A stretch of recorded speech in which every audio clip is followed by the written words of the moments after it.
Hello everyone, आज की इस क्लास में मैं आप सभी को ज्योमेट्री का क्वेश्चन कराने वाली हूँ। जो भी क्वेश्चंस कराऊंगी ज्योमेट्री का, सभी क्वेश्चंस एसएससी सीजीएल एग्जाम के लिए इम्पोर्टेंट होंगे, तो ये एग्जाम से पहले जरूर देख कर जाइएगा। ये क्लास स्टार्ट करती हूँ आज के इस क्लास को।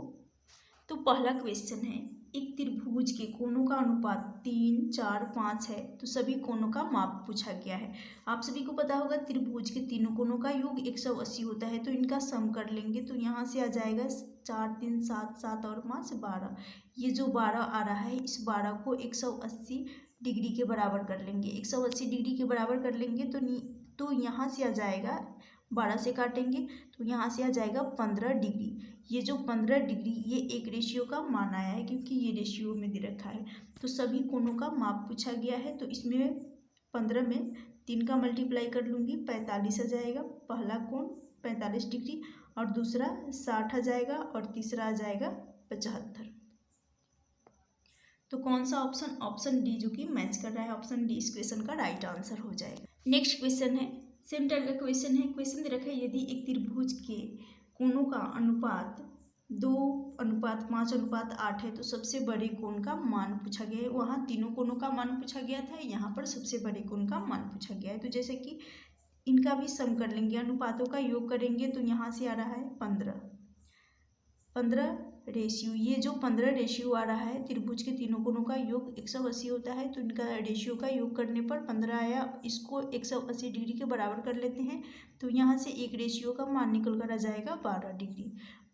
12 डिग्री आ जाएगा। सबसे बड़ा कोण कहा गया है, तो बड़ा कोण हो जाएगा 8 × 12 डिग्री कर लेंगे, तो यहाँ से आ जाएगा 96 डिग्री। ऑप्शन बी इस क्वेश्चन का राइट आंसर हो जाएगा।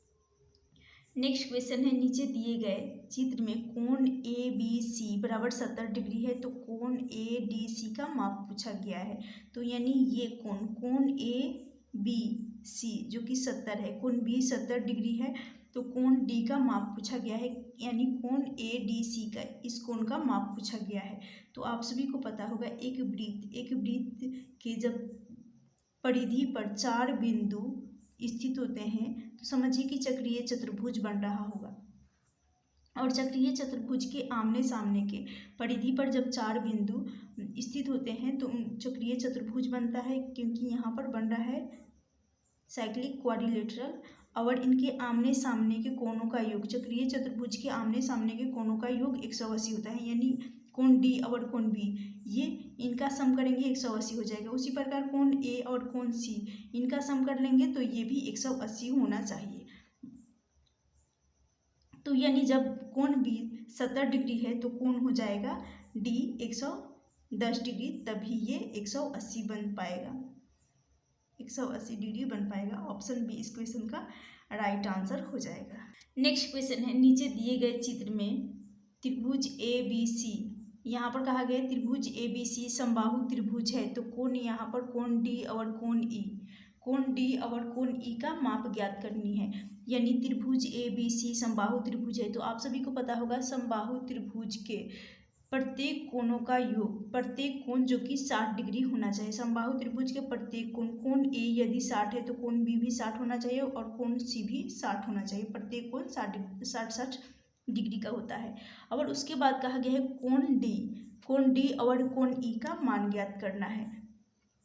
तो लास्ट वाला जो कंसेप्ट लगा था लास्ट क्वेश्चन में, यहाँ पर एक परिधि पर एक बिंदु यहाँ और 4 बिंदु जो कि परिधि पर स्थित है। जब भी एक वृत्त के परिधि पर 4 बिंदु स्थित हो, तो वो चक्रीय चतुर्भुज बनता है। और चक्रीय चतुर्भुज के आमने सामने के कोणों का योग 180 होता है। तो जब ये 60 है, तो कोण ई हो जाएगा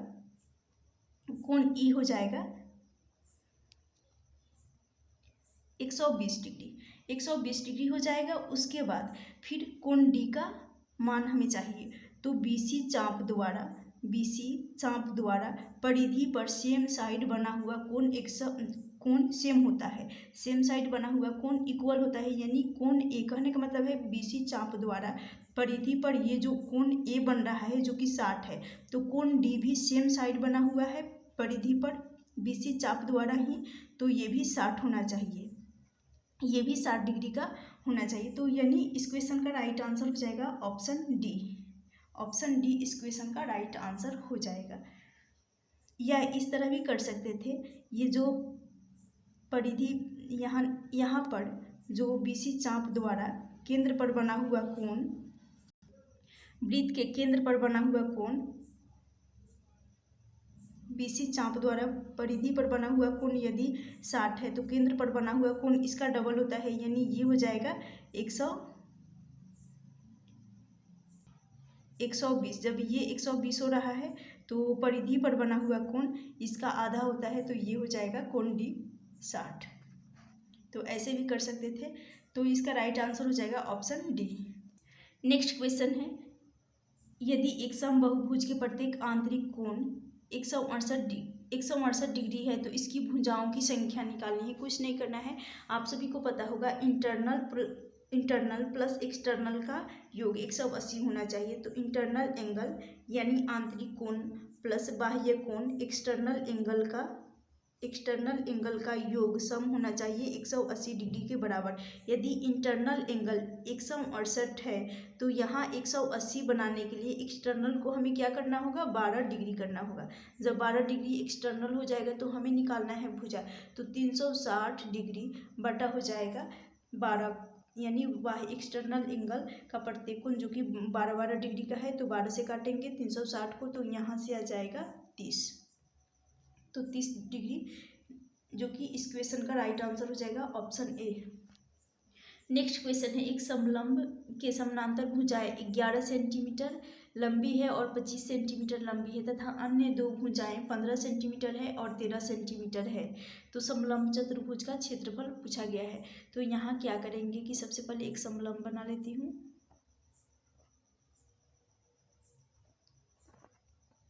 जो कि ये हो जाएगा एक 11 सेंटीमीटर लंबी और एक है 25 सेंटीमीटर लंबी।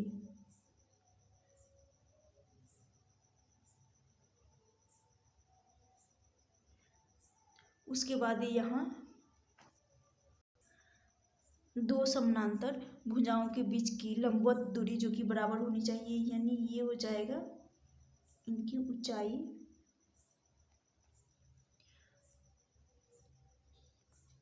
ये टोटल जो कि 25 है और ये है 11, तो ये यहाँ से यहाँ तक की दूरी जो कि 11 हो जाएगा। और फिर एक को यदि 15 मान लेती हूँ तो दूसरा भुजा हो जाएगा जो कि 13 सेंटीमीटर लंबा। अब यहाँ पर ये टोटल डिस्टेंस जो कि 25 है। जब ये 25 है और यहाँ से यहाँ तक की दूरी 11 हो गया, तो इसको हमें ये हो जाएगा 9। जब ये 9 हो जाएगा तो ये हो जाएगा 5, यहाँ से यहाँ तक की दूरी जो कि 5 हो जाएगा। और ये ऊंचाई तो 12 दोनों का हो जाएगा, क्योंकि ऊंचाई एक ऐसा लेना है जो कि ट्रिपलेट भी बन रहा हो और दोनों में कॉमन भी हो। तो ऊंचाई 12, तो इसलिए 9 12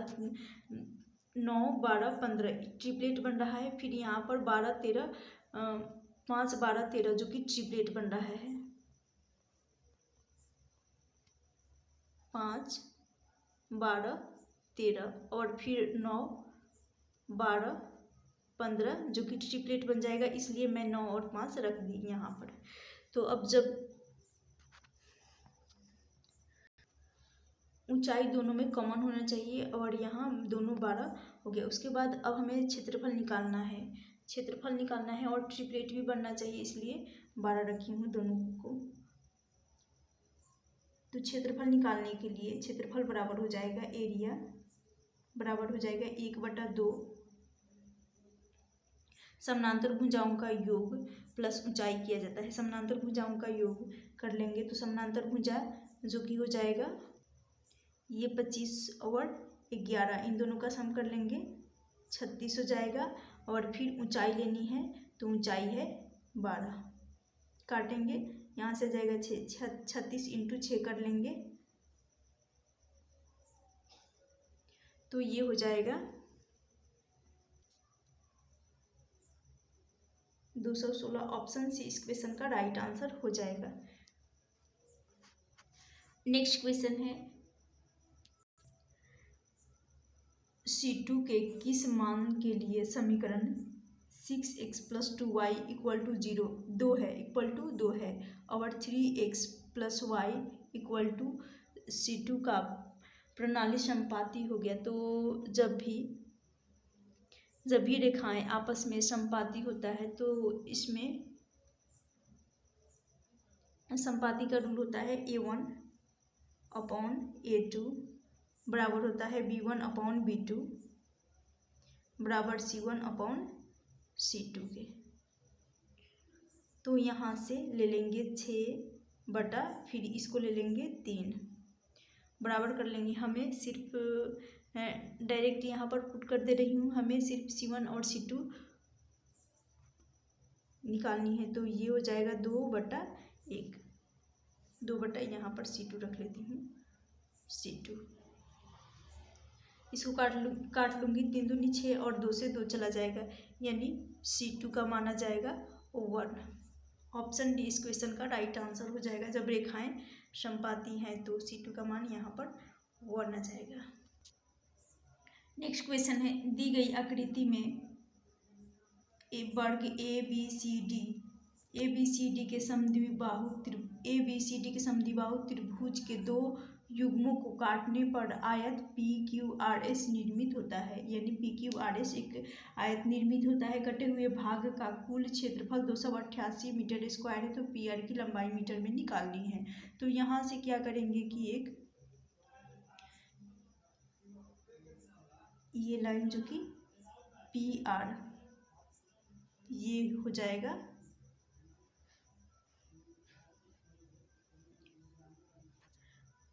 PR यहाँ पर विकर्ण है और आमने सामने के भुजाओं का जो कि ये दोनों बराबर है, भुजाओं का पता लग गया है। और कुल क्षेत्रफल जो कि 288, जब क्षेत्रफल 88 है और विकर्ण एरिया बराबर हो जाता है, एरिया बराबर होता है विकर्ण का स्क्वायर यानी डायगोनल का स्क्वायर बटा 2। एरिया जो कि 288 है और हमें इंटू यहाँ पर क्रॉस मल्टीप्लाई कर लेंगे। एरिया की जगह पर 288 रखेंगे गुना 2 बराबर हो जाएगा D² के। तो इनको आपस में मल्टीप्लाई करेंगे ये हो जाएगा 576 और D² बराबर 576 है। तो स्क्वायर यानी D बराबर ये हो जाएगा 24। तो विकर्ण निकल कर आ जाएगा 24। ऑप्शन डी इस क्वेश्चन का राइट आंसर हो जाएगा।